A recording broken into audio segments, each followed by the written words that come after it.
Baik jemaat yang dikasihi Tuhan, hari ini tema yang diangkat untuk khotbah adalah Tuhan adalah keadilanku. Ya, Tuhan adalah keadilanku yang terambil dalam kitab Yeremia pasal 23 ayat 1 sampai 6. Kitab Yeremia pasal 23 ayat 1 sampai 6. Kita mau baca sama-sama kebenaran firman Tuhan di dalam kitab Yeremia pasal 23 ayat 1 sampai 6. Kalau Bapak Ibu sudah menemukannya, mari kita membaca bersama dengan saya. Saya akan bacakan seluruh ayat ini. Yeremia pasal 23 ayat 1 sampai dengan 6, demikian firman Tuhan. Celakalah para gembala yang membiarkan kambing domba gembalaanku hilang dan terserak. Demikianlah firman Tuhan. Sebab itu beginilah firman Tuhan, Allah Israel, terhadap para gembala yang menggembalaku. Kamu telah membiarkan kambing dombaku terserak dan tercerai-berai, dan kamu tidak menjaganya. Maka ketahuilah, aku akan kepadamu perbuatan-perbuatanmu yang jahat, demikianlah firman Tuhan. Dan aku sendiri akan mengumpulkan sisa-sisa kambing dombaku dari segala negeri kemana aku mencerai-beraikan mereka. Dan aku akan membawa mereka kembali ke padang mereka. Mereka akan berkembang biak dan bertambah banyak. Aku akan mengangkat atas mereka gembala-gembala yang akan menggembalakan mereka, sehingga mereka tidak takut lagi, tidak terkejut, dan tidak hilang seekor pun. Demikianlah firman Tuhan. Sesungguhnya waktunya akan datang, demikian bahwa aku akan menumbuhkan tunas adil bagi Daud. Ia akan memerintah sebagai raja yang bijaksana dan akan melakukan keadilan dan kebenaran di negeri. Dalam zamannya Yehuda akan dibebaskan dan Israel akan hidup dengan tentram. Dan inilah namanya yang diberikan orang kepadanya, Tuhan keadilan kita. Tuhan keadilan kita. Ya, jadi kita berbicara tentang Tuhan yang menjadi keadilan buat kita. Ya, Tuhan yang adil. Ya, Yeremia melayani pada zaman kerajaan. Dia mulai berbicara, ya Tuhan mulai berbicara melalui hidupnya ketika kerajaan Yehuda dipimpin oleh Raja Yosia. Ya. Dari mulai Raja Yosia, kemudian Raja Yoahas yang menggantikannya, kemudian anaknya menggantikan Yoyakin, Zedekia, dan kemudian sampai ke pembuangan ke Babel. Ya. Dan perlu diketahui, dalam masa-masa raja ini, selain Yosia, ya, Yosia adalah raja yang luar biasa. Yosia yang sungguh-sungguh mengikuti Tuhan, ya, karena terjadi satu kebangunan rohani atas bangsa Israel setelah diwarnai kehidupan bangsa Israel sebelumnya dengan penyembahan berhala. Tetapi ketika Yosia memerintah dan hukum Taurat ditemukan dan kemudian dia mengembalikan semua orang-orang Israel untuk menyembah kepada Tuhan, untuk mengikuti hukum Taurat bersama-sama. Sehingga dikatakan pada zaman Yosia memerintah seperti Daud, ya, karena Daud ketika memerintah, dia memerintah hanya berfokus kepada satu penyembahannya, yaitu Tuhan. Nah, setelah Yosia memerintah, kemudian dia meninggal dunia, digantikan oleh anaknya Yoahas, mulailah kerajaan ini menjadi kerajaan yang berantakan. Kenapa? Karena Yoahas dikatakan melakukan apa yang jahat di mata Tuhan. Yoyakin sama, Zedekia sama. Akhirnya Tuhan memberikan penghukuman sehingga mereka dibawa ke Babel, mengalami pembuangan ke Babel. Dan pada masa-masa seperti inilah Yeremia berbicara kepada bangsa Israel, menyampaikan apa pesan Tuhan buat bangsa ini. Menyampaikan apa yang menjadi pesan Tuhan atas bangsa ini. Dan dikatakan ada janji pemulihan yang Tuhan berikan, yaitu dia akan memberikan tunas Daud yang adil. Tunas Daud yang adil. Tunas Daud yang adil ini pada akhirnya akan digenapi di dalam kehidupan Tuhan Yesus. Ya. Tuhan Yesus adalah tunas yang adil. Dia yang akan memerintah sebagai raja atas kehidupan kita dalam kehidupan kekal. Bapak Ibu Saudara yang dikasihi Tuhan, Tuhan itu Allah yang kudus. Amin. Tuhan adalah keadilan kita. Keadilan dalam bahasa aslinya menggunakan kata sitkenu. Ya, makanya kita suka menyebut Tuhan itu adalah Jehovah Tsidkenu, ya. Tsidkenu artinya keadilan kita, keadilan kami, ya. Kalau keadilanku sebenarnya menggunakan kata sedaka, ya, seka. Nah, karena kami Tsidkenu. Kata Tsidkenu itu memiliki akar kata sedek. Sedek artinya benar. Jadi ini kata keadilan ternyata memiliki pengertian yang lebih mendalam lagi berasal dari kata yang benar. Nah, ini dapat dimengerti kalau kita mengerti hal ini. Yang berikut ini saya akan jelaskan bahwa Tuhan adalah Tuhan yang kudus. Arti kudus, konsep kudus dalam Alkitab itu berbicara dikhususkan atau terpisah. Terpisah dari apa? Terpisah dari dosa. Tidak ada dalam hadirat Tuhan diperkenankan adanya ketidakbenaran. Itu sebabnya ketika Tuhan menampakkan diri kepada Musa, diminta untuk kasutnya ditinggalkan. Karena tempat yang kamu akan masuki adalah kudus. Sedang memberikan satu konsep bahwa ada keterpisahan, ya, antara keberadaan Tuhan dan keberadaan yang lainnya. Begitu. Jadi Tuhan terpisah sama sekali dengan dosa. Tuhan adalah kebenaran. Dan kalau Tuhan adalah kebenaran, maka Dia juga adil. Ya, karena Tuhan adalah kebenaran, hanya Tuhan yang memiliki hak untuk menetapkan hukum dalam dunia ini. Dan karena Tuhan benar, maka pasti penghakimannya adil. Amin. Jadi Tuhan kita adalah Tuhan yang adil. Tuhan yang tidak memihak kepada siapa-siapa. Dia menghakimi dengan cara yang adil. Kita belajar hari ini bahwa banyak sekali di dalam kehidupan kita terjadi ketidakadilan. Kita melihat ketidakadilan terjadi di mana-mana dalam kehidupan kita. Tapi satu hal yang perlu kita percaya, satu hal yang perlu kita pegang dalam kehidupan kita bahwa Tuhan tidak bisa berlaku tidak adil. Dan di hadapan Tuhan kita, saudara dan saya, selalu diperhadapkan kepada hukum atau berkat. Setiap kita tidak ada yang bebas dari penghakiman Tuhan. Tiap kita tidak ada yang diistimewakan oleh Tuhan. Bahkan ketika kita, walaupun kita sebagai Tuhan dan Juru Selamat, kita menjadi anak-anak Allah. Itu bukan berarti kalau kita melakukan kesalahan, Tuhan tutup mata. Tuhan tetap menuntut untuk kita menjaga kebenaran kehidupan kita. Bapak Ibu Saudara yang dikasihi Tuhan, tidak bisa ya berlaku tidak adil. Maka kita belajar ada 3 hal yang kita perlu pelajari ya dari ayat-ayat yang kita baca.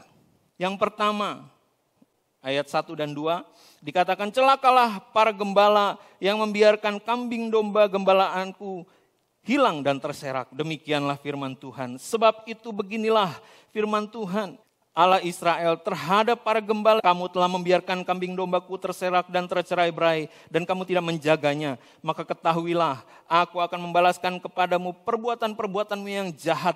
Demikianlah firman Tuhan. Hal pertama yang perlu kita pelajari, kalau Tuhan itu adalah Tuhan yang adil. Kalau Tuhan kita tidak bisa melakukan ketidakadilan. Tuhan kita adalah Tuhan yang benar. Maka setiap pemimpin dituntut hidup benar di hadapan Tuhan. Setiap pemimpin dituntut untuk hidup benar di hadapan Tuhan. Nah, ketika kita setiap orang yang dipercayakan kepadanya, mungkin ada orang-orang yang kita pimpin dalam hidup kita. Siapapun kita, mungkin pemimpin perusahaan, ya, pemimpin dalam satu organisasi, ya, pemimpin siapapun itu dituntut hidup benar di hadapan Tuhan. Karena setiap orang yang ada di bawah kita, orang-orang yang dipercayakan Tuhan kepada kita. Dari sini kita bisa belajar satu kata yang begitu menarik. Ketika dikatakan berbicara kepada pemimpin, Tuhan menyebutnya bukan raja, Tuhan menyebutnya gembala. Ya. Celakalah para gembala. Kata gembala dalam bahasa aslinya menggunakan kata roe. Roe itu akar katanya dari ra atau melihat. Ya, melihat. Artinya tugas gembala itu memperhatikan. Memperhatikan domba-dombanya. Dan tugas gembala adalah memerawat, memelihara. Ya, memelihara orang-orang yang dipimpinnya. Memelihara siapapun yang ada di bawah naungannya. Dan itu yang Tuhan harapkan. Tetapi yang terjadi banyak raja-raja yang justru mereka melakukan apa yang jahat di mata Tuhan. Tidak menghiraukan nasib rakyatnya, bahkan membebani nasib rakyatnya dengan upeti-upeti yang harus dibayarkan kepada raja. Kita bisa melihat bagaimana betapa Tuhan marah kepada para gembala-gembala ini. Betapa Tuhan marah kepada raja-raja yang pada saat itu berkuasa dan melakukan apa yang jahat di mata Tuhan. Tuhan Yesus juga memberikan gambaran yang sangat luar biasa, ya, mengenai gembala. Gembala yang baik, dia akan memperhatikan dombanya. Kalau ada satu saja yang terhilang, dia akan cari. Dia tinggal 99, dia cari yang satu, dia selamatkan. Mazmur 23 juga memberikan gambaran tentang gembala. Gembala itu membawa domba-dombanya ke padang rumput yang hijau. Dia memberikan keamanan, menjagai, walaupun di dalam lembah kekelaman. Tongkat gembala itu yang memberi hiburan buat kambing dombanya. Oleh karena itu, setiap pemimpin dituntut oleh Tuhan untuk hidup benar dan memimpin dengan benar.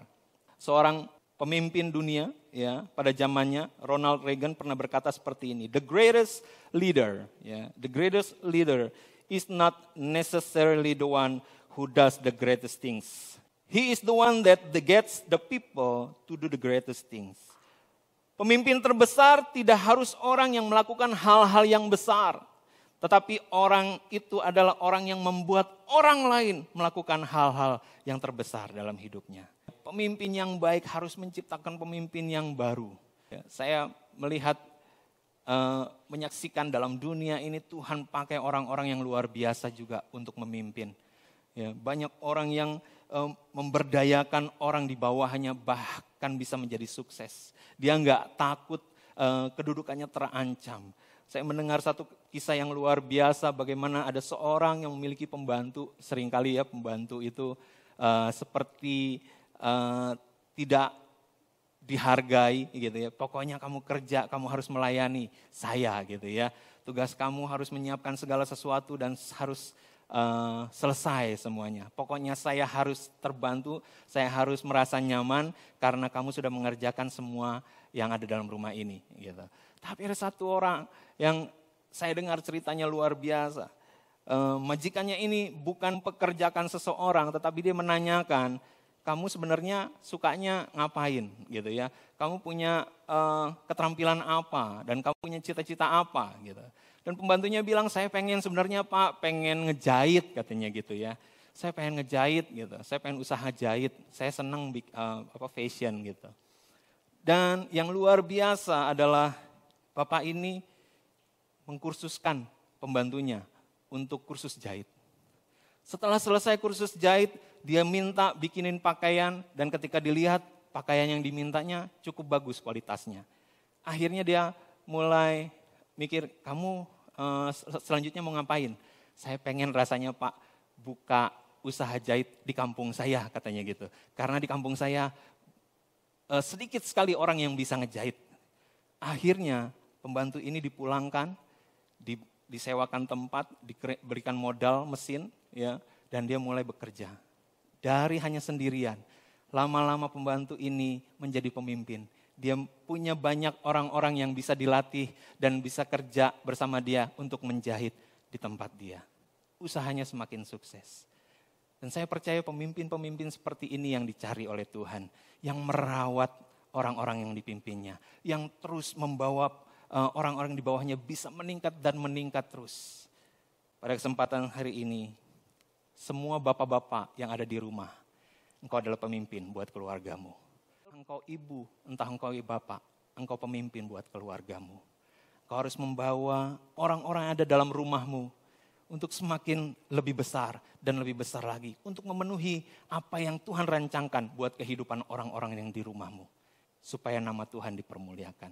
Itu yang Tuhan inginkan. Ketika pemimpin hidup benar, saya percaya orang-orang di bawahnya akan mendapatkan pengaruh yang luar biasa dan termotivasi untuk melakukan apa yang benar di mata Tuhan. Amin. Jadi mari kita sama-sama belajar bahwa setiap pemimpin dituntut untuk hidup benar di dalam Tuhan. Yang Tuhan mau adalah setiap orang melakukan perannya. Jadi saya pakai istilah shepherdly leaders gitu ya. Pemimpin yang berhati gembala, yang memiliki hati sebagai gembala. Bukan yang hanya berusaha untuk memimpin supaya menghasilkan profit yang besar buat keuntungan dirinya saja. Tapi dia berusaha untuk dayakan orang-orang di bawahnya. Supaya mereka pun boleh menggenapi apa yang Tuhan rencanakan buat kehidupan mereka. Yang kedua, yang kita perlu belajar dari kebenaran ini adalah bahwa setiap individu dituntut juga hidup benar di hadapan Tuhan. Setiap kita, setiap orang, entah engkau pemimpin, engkau bukan pemimpin, engkau dituntut untuk hidup benar di hadapan Tuhan. Mari kita membaca di ayat ketiga.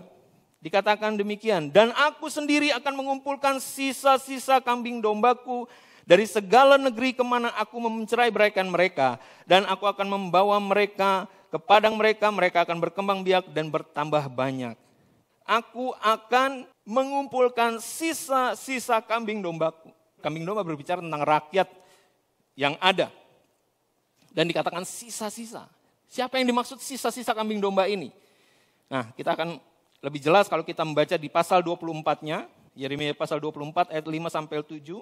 Ketika Yeremia diberi penglihatan tentang dua keranjang, ada buah ara yang baik, ada buah ara yang busuk, yang tidak baik, yang tidak bisa dimakan. Berbicara tentang keranjang buah ara yang baik, ya, yang bisa dimakan. Beginilah firman Tuhan Allah Israel, sama seperti buah ara yang baik ini. Demikianlah aku akan memperhatikan untuk kebaikannya orang-orang Yehuda yang kubawa dari tempat ini ke dalam pembuangan ke negeri orang-orang Kasdim. Maka aku akan mengarahkan mataku kepada mereka untuk kebaikan mereka. Dan aku akan membawa mereka kembali ke negeri ini. Aku akan membangun mereka, bukan meruntuhkannya. Aku akan menanam, bukan mencabutnya. Aku akan memberi mereka suatu hati untuk mengenal aku, yaitu bahwa akulah Tuhan. Mereka akan menjadi umatku dan aku ini akan menjadi Allah mereka. Sebab mereka akan bertobat kepadaku dengan segenap hatinya. Sudah jelas bahwa sisa-sisa kambing domba yang dimaksud adalah orang-orang yang memilih untuk bertobat dalam hidupnya. Orang-orang yang memilih untuk berbalik kepada Tuhan, menyadari kesalahannya.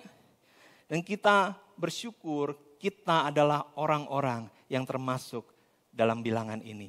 Orang-orang yang bertobat dari hidup kita yang jahat. Dan kita percaya kepada Yesus sebagai Tuhan dan Juru Selamat. Dan saat ini kita sedang dipimpin oleh gembala yang baik. Amin. Nah, setiap kita dituntut untuk hidup yang benar. Di depan tadi saya sudah menyinggung bahwa setiap kita walaupun kita sudah terima Tuhan Yesus tidak dikecualikan oleh Tuhan. Kita harus hidup benar. Kita harus hidup benar. Edwin Louis Cole berkata begini, "It is not enough to be delivered from sin, to be delivered to righteousness." Tidaklah cukup hanya dibebaskan dari dosa, tetapi adalah cukup dibebaskan kepada kebenaran. Apa maksudnya dibebaskan kepada kebenaran? Enggak cukup saudara kita hanya lepas dari dosa. Artinya kita bukan hanya setelah, saya dibebaskan, saya disucikan, saya sudah tidak dianggap berdosa lagi. Wah, saya tenang, hidup saya dibebaskan, saya tidak ada tuntutan lagi. Saya bebas melakukan apa saja yang saya mau dalam hidup saya. Oh tidak. Saudara dan saya dibebaskan kepada kebenaran. Artinya kita dibebaskan untuk kita bisa melakukan kebenaran dalam hidup kita. Dan Tuhan ingin kita hidup dalam kebenaran itu. Ya, hidup dalam kebenaran itu. Itu sebabnya Galatia 6 ayat 7 sampai 8 dikatakan jangan sesat. Ya, jangan sesat. Allah tidak membiarkan dirinya dipermainkan. Karena apa yang ditabur orang itu juga yang akan dituainya. Sebab barang siapa menaruh dalam dagingnya, ia akan menuai kebinasaan dari dagingnya. Tetapi dalam roh, ia akan menuai hidup yang kekal dari roh. Jadi kita harus menjaga kehidupan kita.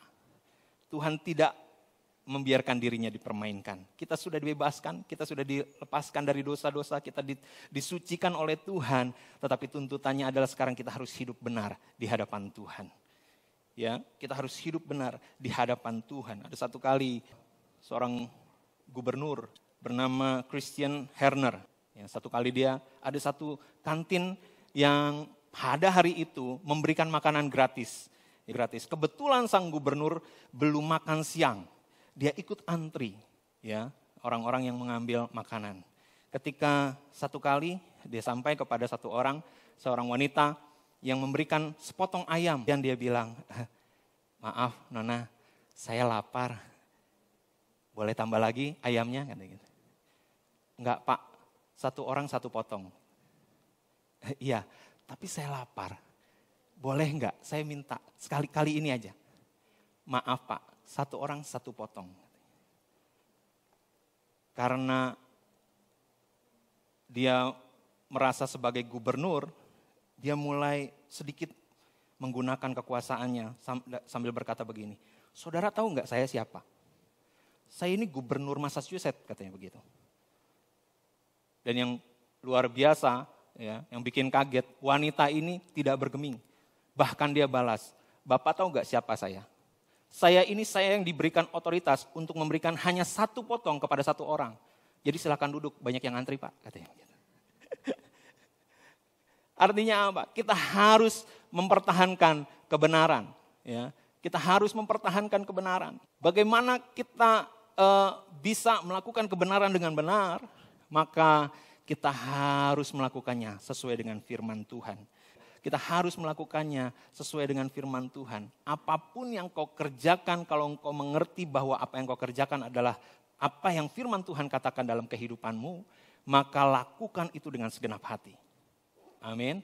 Jangan takut dengan siapapun, sebab Tuhan yang menghakimi kita. Amin. Mari kita belajar hidup benar di hadapan Tuhan. Ya, sebab itu menjadi tuntutan buat kita di hadapan hakim yang adil. Jadi yang pertama, kita belajar karena Tuhan kita adalah Tuhan yang adil, bagi siapa yang melanggar dan mentaati hukum-hukumnya, maka setiap pemimpin dituntut untuk hidup benar. Setiap individu juga dituntut hidup benar. Dan yang ketiga kita belajar begini, bahwa Tuhan yang berhak untuk menghakimi. Amin. Hanya Tuhan yang berhak menghakimi. Ayat 2b dikatakan begini, maka ketahuilah, aku akan membalaskan perbuatanmu yang jahat.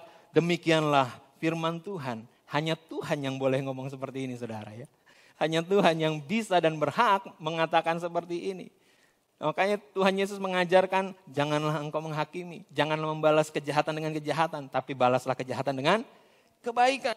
Kita diminta untuk menyadari bahwa pembalasan adalah hak Tuhan. Roma 12 ayat 19, saudaraku yang kekasih, janganlah kamu sendiri menuntut pembalasan, tetapi berilah tempat kepada murka Allah. Sebab ada tertulis, hakku, akulah yang akan menuntut pembalasan, firman Tuhan. Ya, tidak mengizinkan kita untuk membalas. Karena ketika kita membalas, kita tidak bisa mengatakan bahwa pembalasan saya adalah adil. Karena kita hanya tahu apa yang ada di mata kita, apa yang ada di hadapan. Tapi Tuhan melihat dalam setiap segi kehidupan, setiap segi dari keadaan, situasi pada saat itu. Jangan menuntut balas. Ya, kita harus mempertahankan kebenaran. Kita harus mempertahankan kebenaran. Tetapi kita tidak boleh menuntut balas ketidakadilan.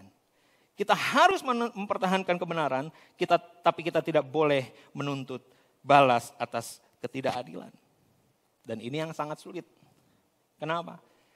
Karena dalam hidup kita, ketika orang melakukan hal yang tidak adil, tidak segera mendapatkan penghukuman. Tapi orang yang melakukan kebenaran juga tidak segera mendapatkan berkat, tidak segera mendapatkan upah. Lain halnya kalau misalnya ada orang yang begitu bohong gitu ya, menipu, langsung disambar geledek, ceder gitu ya. Langsung dalam hati kita, kamu sudah dapat upahnya. Syukur gitu ya, syukur gitu. Dan kalau misalnya ketika kita melakukan kebenaran, tiba-tiba jatuh nasi rames gitu misalnya. Ya, ketika kita melakukan kebenaran, kita bisa makan gitu, makan enak. Tiba jatuhlah kunci mobil Mercedes misalnya begitu. Ya, itu merupakan satu hal yang wah, kita langsung dapat upahnya.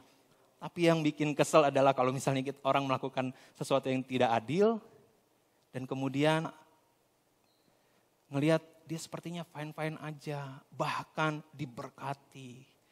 Saudara jangan takut, Tuhan kita tetap Tuhan yang adil. Amin. Sudah terjadi dari zaman dahulu kala.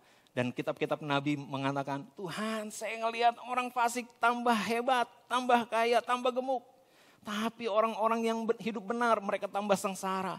Di mana Tuhan, di mana keadilanmu? Tapi Tuhan menyatakan, aku Tuhan sudah siapkan penghukuman bagi orang-orang yang berlaku fasik. Dan Tuhan menyiapkan anugerah berkat untuk orang-orang yang hidup benar. Jangan takut, satu saat akan menikmati kebenaran yang kita pertahankan dalam hidup kita.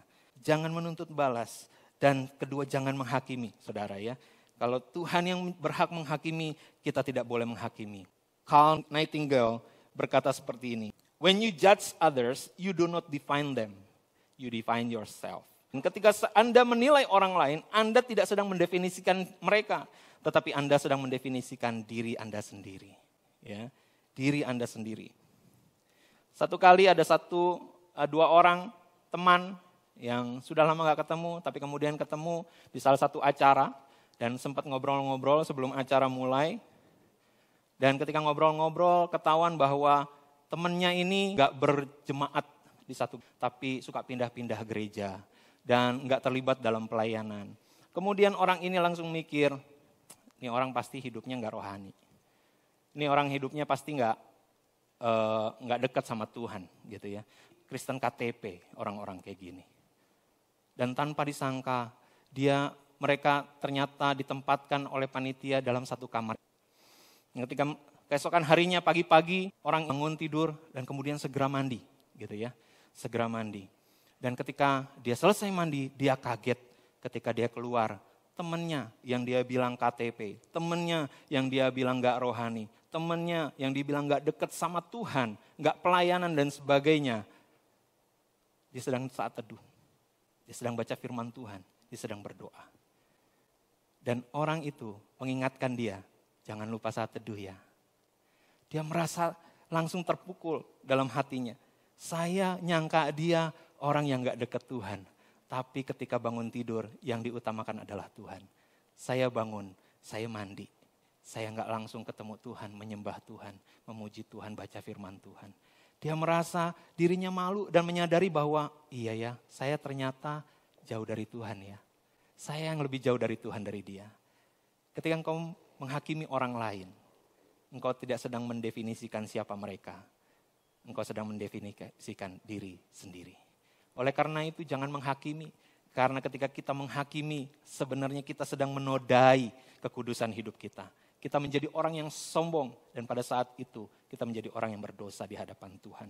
Oleh karena itu jangan kita saling menghakimi, Tuhan hakim yang adil yang menetapkan hukumnya. Dan izinkan dia mengadili hidup kita. Saudara, saya tahun lalu betulin atap rumah gitu ya. Dan ada satu tukang yang menjanjikan untuk membetulkan ya dengan nilai sekian puluh juta gitu ya. Dan akhirnya saya deal dikerjakan. Tapi ternyata ketika hujan bocornya tetap keluar gitu ya. Ada tempat lain bahkan dan meluas begitu ya. Dan saya sama istri begitu marah sebenarnya. Sedangkan ketika kita minta tolong katanya dijamin 10 tahun gitu ya. 10 tahun apa 5 tahun begitu ya. Kalau ada masalah panggil saya akan betulin tanpa ada biaya. Tapi ketika saya panggil orangnya budek di WA sekalipun gitu ya. Nggak denger gitu ya atau nggak baca dibiarkan saja gitu. Dan itu membuat kita sakit hati ya. Kita merasa diperlakukan tidak adil. Dan tahun ini kita membetulkan lagi, tentu saja keluar biaya lagi gitu ya. Tapi kita mikir, kalau terus-terusan disimpan, nggak ada gunanya juga buat kita. Akan memakan kehidupan kita dari dalam. Oleh karena itu kita melepaskan, biarkan saja. Tuhan yang menilai, Tuhan yang tahu. Kita melepaskan hak kita, dan kita membiarkan Tuhan yang mengadili dengan adil. Nah, mari kita belajar untuk kita, apapun ketidakadilan yang kita derita dalam dunia ini. Tetaplah pertahankan hidup benar di hadapan Tuhan. Ya, Dia Tuhan yang adil, yang menghukum orang yang bersalah dan memberkati orang yang benar. Dan pastikan kita adalah orang-orang yang diberkati karena kita hidup dalam kebenaran. Tuhan memberkati kita. Mari kita datang kepada Tuhan.